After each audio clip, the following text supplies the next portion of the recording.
Well, Dr. Stephen Greer, you actually brought someone with you, Tony Ferreira, who is a former commercial pilot who actually worked for a major airline for 25 years. And you've actually had experience with UFOs. Yes, I have. Well, tell me what you've seen.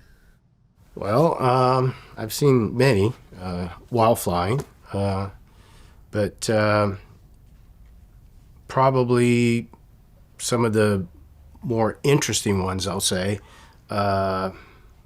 would be an orb appearing in front of me that not too far, that would seem that it would be another airplane, let's say, about same altitude, bright, quite large, larger than it would be an airplane that would have its landing lights on. Because up at altitude, with the landing lights on, it could appear like an UFO, but this would be larger than that, and I'd be observing it.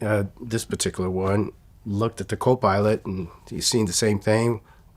In this particular case, I was about to ask Air Traffic Control LA Center at the time if there was a plane or something in front of us, and then it didn't materialize right in front of our eyes, changed colors like in the blink of an eye, and then disappeared. That was one. Another one, we see again, actually we're observing the satellite up in the sky, and then right in that same direction, a little bit lower and much closer, because I know what satellites look like, right? You know, we're commenting, me and the co-pilot, on the satellite that we're observing.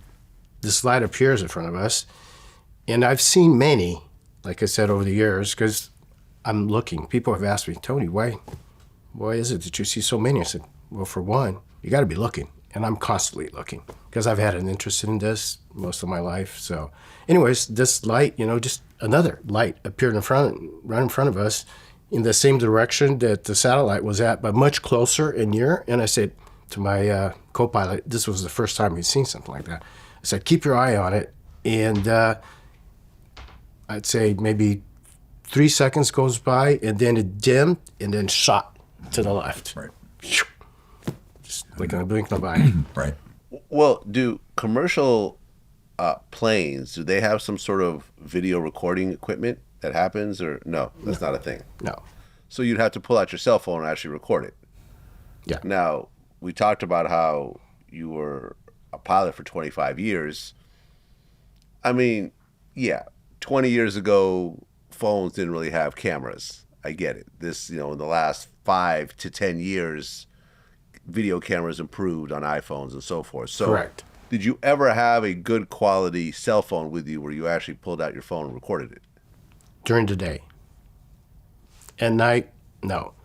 But because I've shared my stories with colleagues, friends that are pilots, and also mentioned to them, have the presence of mind to pull your phone and record it. I do have pictures on my phone that friends have taken at night of lights.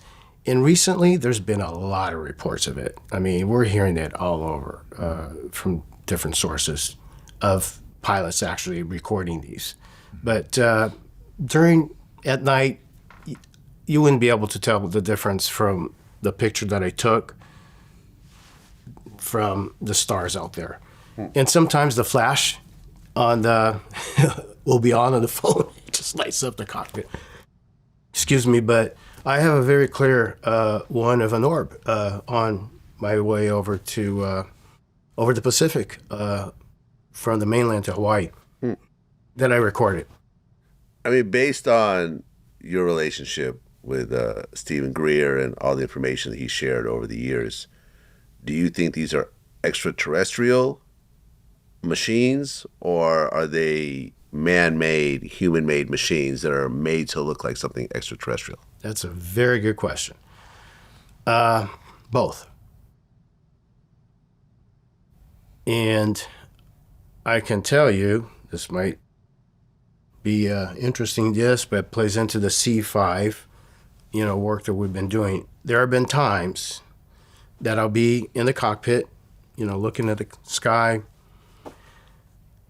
at night, usually, and after, usually on cross-country, transcon flights where we're flying for hours on end, and it gets boring after a while. We converse, we chat, we talk, in the cockpit amongst ourselves, visit, and then we run out of stuff to do. So I tend to dim down the lights in the cockpit, and I look for shooting stars or skies out there, and I'll often get into, or did, retired now, so would get into a meditative state. While flying a plane. Yeah. You don't see anything wrong with that. I'm in a meditative state right now. But there's also not 500 people depending on you being completely conscious during this time. You can fall asleep if you want, and no one will be hurt. The meditative state that I'm talking about is one of heightened consciousness, awareness. It's the opposite of what you're talking about. It's the opposite of what I'm talking about. Okay, 100%. got it. Yeah. Well, By the way, your best Top Gun pilots Yeah. have that faculty. okay, I see what you're just a hyper focus. Yeah. Have you heard the term of being in the zone? Yes, that's what you're talking about. Similar. Got it. Yeah. Well, I looked it up. Commercial airplanes are equipped with AWR, Airborne Weather Radar, Correct. right? Now, would this type of radar detect other ships close by? Not the radar. We have TCAS, which stands for Traffic Collision Avoidance Systems. Aha, right. That detects other aircrafts, but not ET or man-made. So you're saying that this radar you had didn't detect any of these ships? No. For one, they're beyond the range of the coverage of. Oh, so they're far off. I mean, when I say far off, the traffic collision avoidance system typically doesn't go beyond like 20, 30, 40, 50 miles. Miles. Yeah. So you're saying they're farther than 50 miles? Well, some of them come to, I should say the radar. The radar could go beyond that. Right, but you're describing these ships as being relatively close. Oh yeah. So, well, some are in. I would estimate to be in inner orbit. Some of them could be in outer orbit, but some, yes, close. The one that I recorded during the day, I would estimate that it was maybe just a couple of thousand feet above us. But it's really hard to know the distance or the size because you don't have a reference point. If there are clouds that, are nearby that we know what their altitude is and it's on this side of the cloud, then we could estimate.